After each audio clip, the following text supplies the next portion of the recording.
With Marie, you can hear in a very natural way, even in very windy situations. And that's because the microphone is protected inside your ear canal. In fact, the worst place to have a microphone is here, on top of the ear, like conventional hearing aids, because that's where the biggest turbulence happens.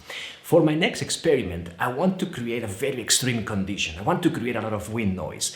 And you are going to compare between the microphones on top of the ear, like conventional hearing aids, and the new Marie receiver. And for this experiment, I'm going to use something that I haven't used in a long time. A hairdryer. Oh man, this is so much fun. And action. So, now you can probably hear that there is the sound of the hairdryer. Now I switch. Wow, look at that. Microphones are hot.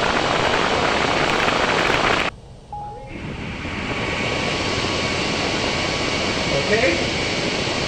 Back to